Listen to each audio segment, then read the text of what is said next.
Perkenalkan, nama lengkap saya Francisca Dekarital Jaimun dengan NIM 20.03.03.0018, kelas A, semester 1. Tugas pertama pengantar ilmu politik, program studi sosiologi Fakultas Ilmu Sosial dan Ilmu Politik Universitas Nusa Cendana. Baik, langsung saja ke materi intinya. Bab pertama tentang ilmu politik, demokrasi, kewarganegaraan, dan pemindahan dari pedagogi. Dalam bab ini membahas hubungan antara ilmu politik, pedagogi, dan kewarganegaraan demokratis. Sarjana di bidang ilmu politik telah berjuang untuk memahami dan mengartikulasikan hubungan ini.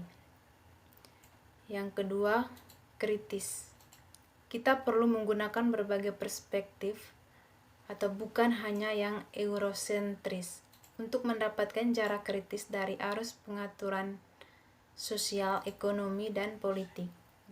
Tujuannya adalah untuk mengungkap apa yang menghalangi egalitarianisme pendidikan dan bentuk kewarganegaraan yang dibutuhkan untuk demokrasi yang dinamis.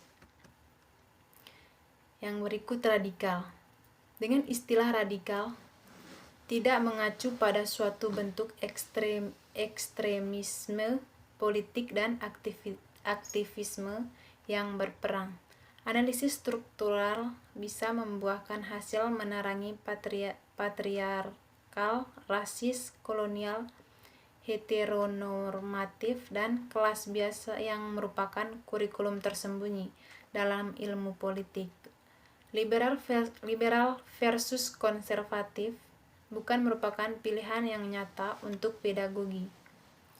Keduanya adalah perspektif yang tidak kritis dan anti-utopis yang membingungkan kekuatan hubungan dan menjebak kita dalam sangkar ciber saat ini. Bab 2. Pedagogi teori politik sebagai praktek radikal. Dalam bab ini, demikian mempertanyakan otoritas, hierarki, dan pengetahuan terkait yang ada dalam karya Volin dan Strauss dan mengembangkan suatu bentuk teori politik radikal.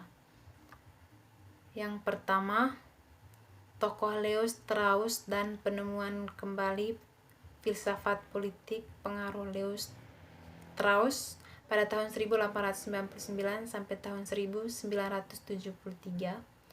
Pada filsafat politik di abad ke-20 dan abad seterusnya tidak mungkin untuk disangkal. Setelah meninggalkan Eropa pada tahun 1937, Strauss memiliki karir mengajar yang luar biasa di University of Chicago. Ada aliran publikasi yang stabil yang berkaitan dengan karyanya Hidup dan Bekerja. Klaim Strauss bahwa nihilisme, budaya massa, relativisme, dan mobokrasi terancam dasar filosofis dunia barat. Yang berikut, melawan metode Socrates. Metode Socrates, misalnya pertanyaan argumentatif, menjawab, dan sanggahan. Itu adalah praktik pedagogis yang terbatas dan berpotensi buruk karena bersifat otoriter dan hierarkis. Metode Socrates mungkin memiliki masa depan, tetapi itu akan membutuhkan apa yang disebut radikalisasi dialektif sadari itu. Ini akan mengarah pada kesadaran dan kepekaan yang lebih besar terhadap konteks kekuasaan yang berkaitan dengan pedagogi yang dipimpin instruktur bentuk-bentuk Socrates. Metode telah tersumbat. Sering dipuji karena netral, metode Socrates sebagai mode emansipasi intelektual yang didasarkan pada egalitarianisme dan menantang semua bentuk otoritas, terutama instruktur. Yang berikut, mengajar teori politik di penjara di selatan Texas. Membawa siswa ke penjara lokal untuk karya wisata adalah cara yang efektif untuk melibatkan siswa pada isu-isu yang menjadi inti kewarganegaraan demokratis, yaitu tentang mengajar teori politik di penjara di Texas Selatan. Tidak terlihat oleh isolasi geografis dari banyak penjara dan minimnya masyarakat, diskusi penahanan massal di Amerika Serikat oleh karena itu membawa siswa ke penjara bisa menjadi langkah pertama untuk mempelajari lebih lanjut tentang pemahaman massal dan memulai dialog tentang mengapa Amerika Serikat selalu banyak memenjarakan rakyatnya sendiri daripada siapapun di negara lain. Dari perspektif pedagogis, membawa siswa ke penjara menciptakan lingkungan belajar yang berpusat pada siswa, di mana siswa dapat menggunakan pengalaman pribadi untuk menghubungkan teori dengan praktik dan mendiskusikan masalah yang penting bagi mereka. Ini juga merupakan cara untuk menempatkan diri di dalam dan baru situasi yang tidak biasa. Ini menambah ketidakpastian dan kegembiraan ke dalam proses pembelajaran dan mempertinggi dimensi visceral pembelajaran. Yang berikut, pedagogi sebagai ideologi.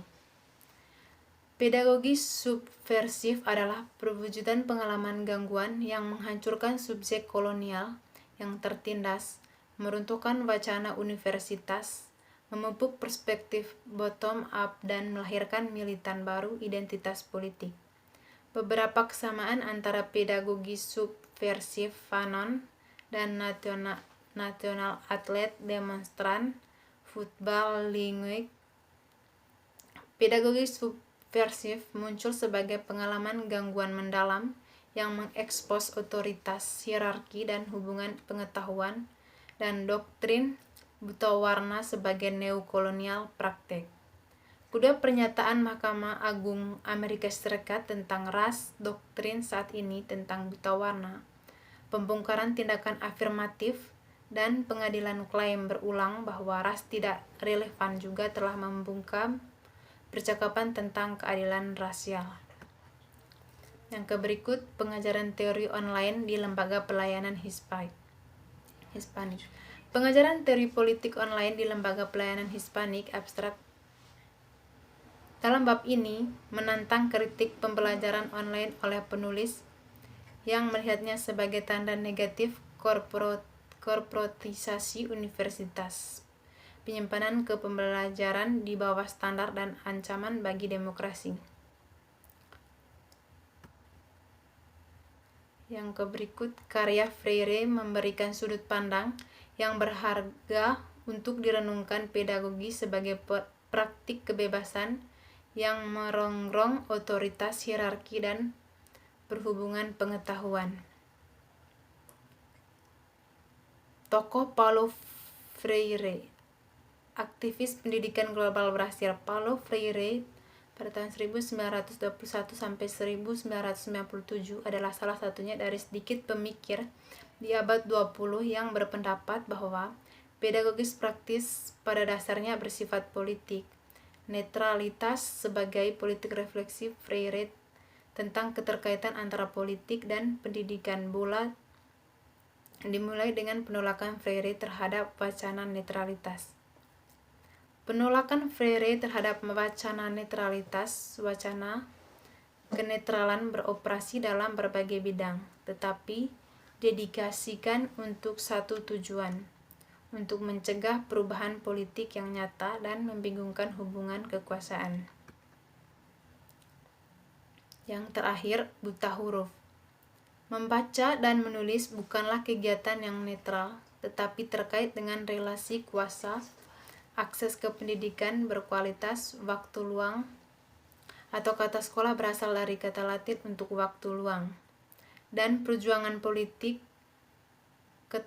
Ketertarikan Freire pada orang dewasa melek huruf tumbuh dari pengalamannya bekerja dengan pekerja pertanian, pedesaan, dan penghuni daerah. Yang berikut, kesimpulan diam suara dan politik resistensi di kelas. Dalam bab penutup ini saya telah berpendapat bahwa cara terbaik untuk berkualitas untuk berkultivasi suara siswa yang pendiam adalah melalui interseksionalitas kritis dan utopianisme setiap hari di kelas. Kurikulum yang relevan secara budaya, autobiografi kritis. Baik, demikian videonya. Atas perhatiannya, terima kasih.